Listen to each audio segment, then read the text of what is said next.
ఇప్పుడు చంద్రబాబు నాయుడు యొక్క పరిపాలన దాదాపు 34 రోజుల పాటు సాగింది. ఇప్పుడు వైసీపీ వాళ్ళు ఒక మాట అంటున్నారు. తల్లికి వందనం అనే కార్యక్రమం అక్కడికే వేస్తుందని చెప్పేసి ఒక మాట అంటున్నారు. అదేవిధంగా పరిపాలన సరిగ్గా సాగట్లేదని చెప్పేసి అంటున్నారు. అంటే వాళ్ళ ప్రయత్నం వాళ్ళ ఆ మాటని ప్రజల్లోకి తీసుకెళ్తున్నారు. దీన్ని ఏ విధంగా చూస్తాం? అది కాక చంద్రబాబు నాయుడు గారిని జగన్మోహన్ రెడ్డి పరిపాలనకు ఉన్న తేడా ఏంటంటే, తెలుగుదేశం పార్టీ రాష్ట్ర అధికారంలో వచ్చి 30 రోజులైంది. ఈ 30 రోజుల్లోనే ఈ రాష్ట్రంలో గత ప్రభుత్వం చేసిన తప్పులు, గత ప్రభుత్వం వైఎస్ఆర్ జగన్మోహన్ రెడ్డి ఆయన అనుచర వర్గం చేసిన అవినీతి అక్రమాలు, ప్రజాస్వామ్య వ్యతిరేక విధానాలు, ప్రజల యొక్క ఇబ్బందులు ఇవన్నీ కూడా పూర్తి స్థాయిలో మర్చిపోయి ఇష్టారాజ్యంగా ఏకఛత్రాధిపత్యంగా పరిపాలన సాగించడం చేశారు. ఏనాడు కూడా ప్రజాస్వామ్యం గురించి, ప్రజాస్వామ్య వ్యవస్థలో ఉన్న సమస్యల పట్ల ఎప్పుడు వాళ్ళ ఆలోచన చేయలే. ఈరోజు పాలన వచ్చి ఫస్ట్ అడుక్కోడికి పడక ముందే వైసీపీ వాళ్ళు ఇష్టం వచ్చినట్టుగా జగన్మోహన్ రెడ్డి కానీ లేకపోతే మాజీ మంత్రులు కానీ ఏదో ఇవాళ ప్రజాస్వామ్యం గుర్తుకొచ్చి లేదా రాజ్యాంగ వ్యవస్థలు గుర్తుకొచ్చినాయి ఇవాళ. మరి మీ పాలనలో రాజ్యాంగ వ్యవస్థ లేదా? మరి మీ పాలనలో ప్రజా సమస్య పరిష్కారం చేయాలన్న ఆలోచన మీకు లేదా? మీ పాలనలో ఏం జరిగింది? అవినీతి అక్రమాలు దోచుకోవడం చేశారు. మీరు ఎక్కువ ప్రాధాన్యత వాటికి ఇచ్చారు తప్ప ప్రజా సమస్యల పట్ల ఈ ప్రాధాన్యత ఇవ్వాల. ప్రజలు మీకు ఒక అవకాశం కల్పించారు, 151 సీట్లు ఇచ్చారు. ప్రజాస్వామ్య అనుకూలమైన వాతావరణంలో చేయకపోగా ప్రజాస్వామ్య వ్యతిరేక విధానాలు తీసుకొని ప్రజలు ఈ రాష్ట్రంలో, భారతదేశంలో ఎన్నో రాష్ట్రాలు ఉన్నాయి, అన్ని రాష్ట్రాల కన్నా ఆంధ్రప్రదేశ్ రాష్ట్రం ఒక ప్రత్యేకంగా జగన్మోహన్ రెడ్డి భారతదేశంలో ఉన్న ప్రజలందరూ గుర్తింపించి చేసుకునేటట్టుగా వ్యవహరించాడు. చివరిగా అతని పాలన ఏ రకంగా సాగిందంటే, ప్రజలకి ఏదో 4 గోళ్ల మధ్యలో కూర్చొని ఏదో 4 పథకాలు బటన్ నొక్కేసేసి దాన్ని లక్షలాది మందికి ప్రజలకు ఇచ్చినట్టు గ్లోబల్ ప్రచారం చేసుకున్నారు తప్ప వాస్తవ రూపంలో ఆ సంక్షేమ పథకాలు సవ్యంగా సాగల. ఇవన్నీ కూడా ప్రజలు గమనించారు. అందులో ముఖ్యంగా రాష్ట్రంలో అత్యాచారాలు, మహిళలపై దోపిడీలు, మహిళలపై అత్యాచారాలు, మానభంగాలు, హత్యలు, అదేవిధంగా ఉమెన్స్ మ్యాన్ మిషింగ్, ఇవన్నీ కాకుండా దౌర్జన్యాలు. ఎవరైతే పేద ప్రజల యొక్క స్థలాలను వాటిలో అక్రమంగా దౌర్జన్యం చేయడం, లాక్కోవడం, మరి పొలాలు లాక్కోవడం, ఎసైన్ భూములు లాక్కోవడం, ఇవ్వని వాళ్ళనేమో ట్రాక్టర్లు టైర్ల కింద తొక్కిచ్చేయడం, లేకపోతే ఇళ్ల మీద పెట్టి దాడి చేసి వాళ్ళ ఆస్తులను ధ్వంసం చేయడం, లేకపోతే వాళ్ళ పిల్లల్ని భయభ్రాంతులు చేయడం. చివరికి రాష్ట్రం ఎలాగైపోయిందంటే, ఈ పాలనలో మనం బతకలేము అన్న ఆలోచనతో ప్రజలు భయపడి ఇతర రాష్ట్రాలకు వెళ్ళిపోయే పరిస్థితి వచ్చింది. వాళ్ళ ప్రజలు తిరగబడరండి. ఏ రకంగా తిరగబడతారు ప్రజలు? 2024 ఎప్పుడు వస్తుందా, మనం ఎప్పుడు ఓటేలా, ఆ ఓటు అన్న ఆయుధంతో నీ తలరాత మార్చారు. అందుకు ప్రజలు కూడా నువ్వు ప్రతిపక్ష హోదా కూడా పనికిరావు అని చెప్పేసి నిర్ణయించారు. ఆ నిర్ణయంలోనే భాగమే. ప్రజల్ని తప్పు పట్టకూడదు ఇక్కడ. దానికని జగన్మోహన్ రెడ్డి గారు ప్రజలు ఏం చేశారో తెలియదు, ప్రజలు ఏదో మాయ చేశారు మమ్మల్ని, లేదా ప్రజల్ని మభ్యపెట్టే విధంగా వీళ్ళు మాయ చేశారు, వాళ్ళు మాయ చేశారు, నేను ఇన్ని చేశాను అన్ని చేశాను, ప్రజలు నన్ను ఎందుకు ఆదరించాలి? నువ్వెవడో అనటానికి? ప్రజలకు ఇచ్చిన ఆయుధం అది. బాబాసాహెబ్ బిఆర్ అంబేద్కర్ గారు ఆయుధం ఇచ్చాడు వాళ్ళకి. మీకు నచ్చితే ఉంచండి, నచ్చబోతే తీసేయండి అని ఆయుధం ఇచ్చాడు. నీ పాలన నచ్చలేదు, నీ ప్రవర్తన నచ్చలేదు, నిన్ను చూసి భయపడిపోతున్నావు, నువ్వు అవసరం లేదు మాకని చెప్పేసి చివరికి ప్రతిపక్షానికి నువ్వు పనికిరావు అని చెప్పి ప్రజలు తీర్పిచ్చారు. ప్రజలు నిజమైన రాజకీయ నాయకులైతే ప్రజా తీర్పుని గౌరవించి రాబోయే రోజుల్లో భవిష్యత్తు ఏంటన్న ఆలోచన చేస్తాడు. నువ్వు అది చేయకుండా ప్రజల మీద నెప్పం పెట్టడం అనేది ఇది చాలా తప్పు. ఈ పద్ధతులు మానుకోండి. అదేవిధంగా రాష్ట్ర మంత్రులు మాట్లాడుతున్నారు. రాష్ట్రాల్లో అల్లకలం అయిపోయింది, రాష్ట్రాల్లో అరాచకాలు ఎక్కువైపోయినాయి, వైఎస్ఆర్ పార్టీ కార్యకర్తలని ఇష్టం వచ్చినట్టు ఎవరు కొడుతున్నారు, ఇష్టం వచ్చినట్టు అక్రమ కేసులు పెడుతున్నారు అని ఇవాళ గుర్తుకొచ్చినా? మరి నీ 5 ఏళ్ల పాలనలో తెలుగుదేశం పార్టీ కార్యకర్తలు, తెలుగుదేశం నాయకులు, తెలుగుదేశం పార్టీ సానుభూతి పరులు, తెలుగుదేశం పార్టీని అభినందించే వాళ్ళు, తెలుగుదేశం పార్టీకి ఓటేసిన వాళ్ళు, వీళ్ళందరినీ ఎంత చిత్రంలో పెట్టి కొట్టించావు నువ్వు? అప్పుడు ఈ అక్రమ కేసులన్న ఆలోచన నీకు లేదా? అప్పుడు ఈ అక్రమ అరెస్టులైన సంగతి నీకు తెలీదా? అంటే వాళ్ళు ప్రజలు కదా, వీళ్ళు ఒకలైన ప్రజలు. అది తప్పు. మీ వరకు వస్తేనే నేను మంచివాడిని, అవతల వరకు వెళ్తాను చెడ్డ ఎంత కరెక్ట్? ప్రజాస్వామ్య వ్యవస్థలో పాలన సక్రమం చేయాల్సిన చేతగాని దత్తములు మీరై ఉండి మీరు ప్రజల్లో విశ్వాసం నిరూపించుకోలేని పరిస్థితి ఉన్నారు. ఇవాళ చంద్రబాబు నాయుడు అది కాదు, బాబు గారు ఒకటే చెప్పాడైనా, ఈ పాలనలో గాడి పెట్టాలి. ఇప్పటికీ శ్వేతపత్రాలు రిలీజ్ చేస్తున్నారు. ప్రతి శ్వేతపత్రంలో ప్రతి శాఖలో జరుగుతున్న వాస్తవాలని ఇది జరిగింది, ఈ శాఖలో ఇన్ని అవకతవకలు జరిగినాయి, ఈ శాఖలో ఇలా ఉండేది శ్వేతపత్రం రిలీజ్ చేస్తున్నారు. మీ ప్రభుత్వంలో ఏ రోజైనా సరే అటువంటి పని మీరు చేశారా అని నేను ప్రశ్నిస్తున్నా.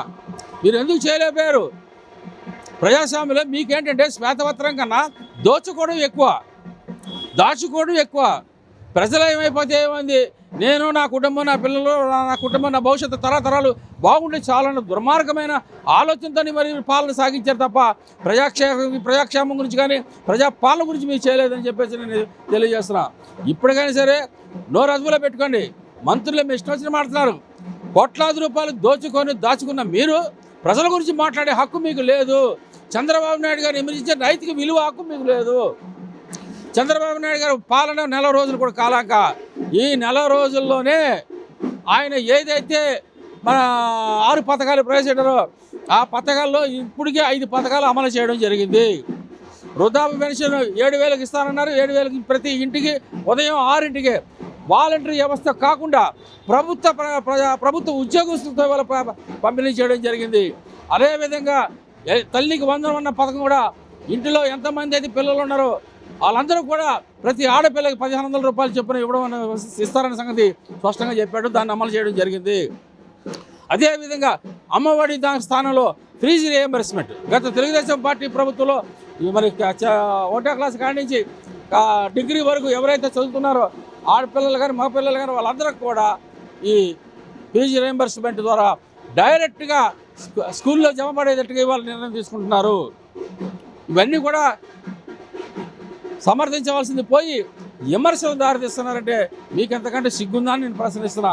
ఇవాళ జగన్మోహన్ రెడ్డి ఏ రోజైనా సరే ముఖ్యమంత్రిగా ఉన్నప్పుడు రాష్ట్ర సమస్యల మీద కేంద్ర మంత్రులతో కానీ కేంద్రంలో ఉన్న వివిధ ప్రభుత్వ అధికారులతో ఏనాడైనా చర్చించాడా? ఆయన ఢిల్లీ ఎందుకు వెళ్ళాడండి? ఆయనకు సంబంధించిన కేసులు ఏవైతే ఉన్నాయో ఆ కేసులని మాఫీ చేసుకోవడానికో లేకపోతే కోర్టుల చుట్టూ తిరగకుండా ఉండడం కోసమో ప్రదర్శన చేశాడు తప్ప కానీ రాష్ట్ర అభివృద్ధి గురించి మాత్రం కాదు. ఇవాళ చంద్రబాబు నాయుడు గారు రాష్ట్రాలు బాగుపడాలి, ప్రజలకు ఏదైతే మనం వాగ్దానం చేశామో ప్రజలకు ఇచ్చిన వాగ్దానం అమలు చేయాలంటే కేంద్ర ప్రభుత్వం కూడా సహాయ సహకారాలు అందించాలనే ఆలోచనతో వాళ్ళ ప్రధానమంత్రితో సహా వివిధ శాఖల మంత్రులను కూడా సంప్రదింపులు చేసుకుంటున్నాడంటే అది నిజమైన ముఖ్యమంత్రి ప్రజాస్వామ్య పరిపాలన చేసే పని అది. ఇవాళ చంద్రబాబు నాయుడు గారు 2024 ఎలక్షన్ అయిపోయింది అనుకోవట్లే. ఆయన 2029 ఎలక్షన్కి ఏదైతే మనకు ప్రజలకు ఇచ్చిన వాగ్దానాలు ఉన్నాయో వాటిని అమలు చేయడమే కాకుండా ఈ రాష్ట్రంలోని శాంతి భద్రతలు ఎప్పుడైతే సవ్యంగా సాగుతాయో అభివృద్ధి కూడా అదే పదంలో నడుస్తుంది. శాంతి భద్రతల విషయంలో కానీ రాష్ట్రంలో వివిధ శాఖల్లో జరుగుతున్న అవినీతి అక్రమాలు ఏవైతే చేశారో గత ప్రభుత్వం అవన్నీ బయటపెట్టి సరిచేసిన వాటిని దాని సఖ్యమైన పరిపాలన సాగించడం కోసం ఇవాళ 2029 రాబోయే రోజుల్లో ప్రజలు ఏ విధంగా కోరుకుంటున్నారో పాలనని ఆ ప్రజలకు అనుకూల విధంగా చంద్రబాబు నాయుడు గారు ముందు అడుగుకేస్తున్నారు తప్ప మీకులాగా మాకు అధికారం వచ్చింది మేము ఇష్టం వచ్చినట్టు చేస్తాం, మా చేతిలో ఉంది, మేము ఏది చెప్తే అదే చేయాలి అన్న వ్యవస్థ, ఒక హిట్లర్ పరిపాలన వ్యవస్థను మీరు సాగించారు. దాన్ని ప్రజలు హర్షించలేదు, ఆరాధించరు, దగ్గరకు రానివారు. భవిష్యత్తులో కూడా వైఎస్ఆర్ పార్టీ ప్రభుత్వం కలలో కూడా అధికారంలో రాదు. ఆ 11 సీట్లు కూడా చాలా బొటాబొటని పోయారు, లేకపోతే అది కూడా అసలు ఆ 11 సీట్లు కూడా పోయాయి. ప్రజలు నిర్ణయించారు.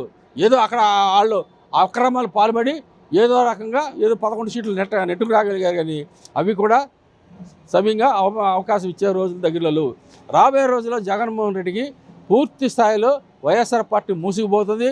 ఏదో ఒక పార్టీని విలీనం చేయడమా లేకపోతే ఆ పార్టీని రద్దుపరచడం తప్ప అధికారం వచ్చే అవకాశం మాత్రం జగన్మోహన్ రెడ్డి లేదు. రాబోయే 2029లో కూడా చంద్రబాబు నాయుడు గారే ముఖ్యమంత్రి మళ్ళీ ప్రమాణ స్వీకారం చేస్తాడు.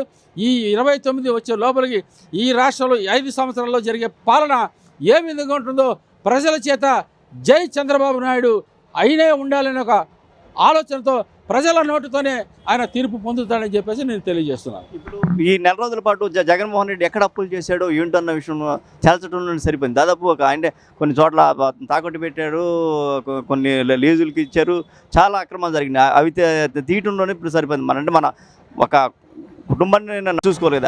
అదే పద్ధతిలో ఉన్నారనుకుంటారా చంద్రబాబు నాయుడు గారు?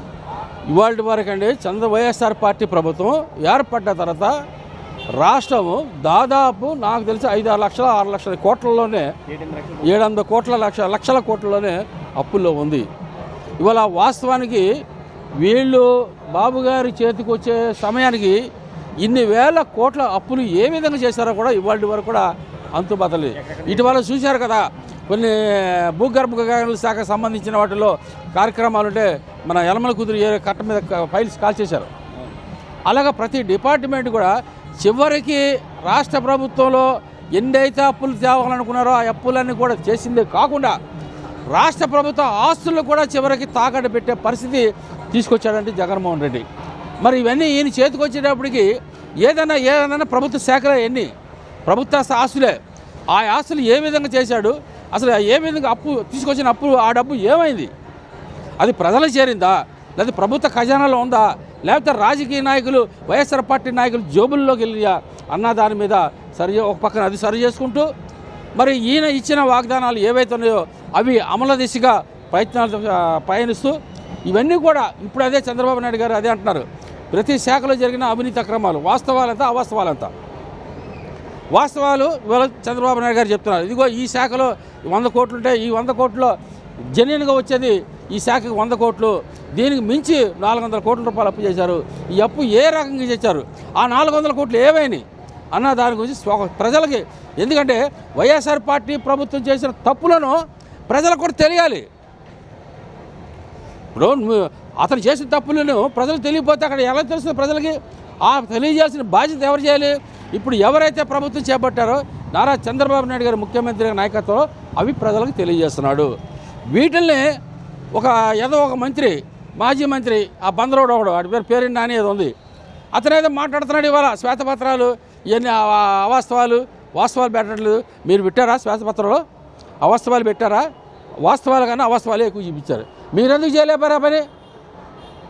నువ్వు చేసిన తప్పుని ప్రజలు తెలియజేయడం కోసం వాళ్ళ చంద్రబాబు నాయుడు గారు మీ ముఖ్యమంత్రి చేసిన తప్పులను వాళ్ళ ప్రజలకు తెలియజేస్తున్నారు.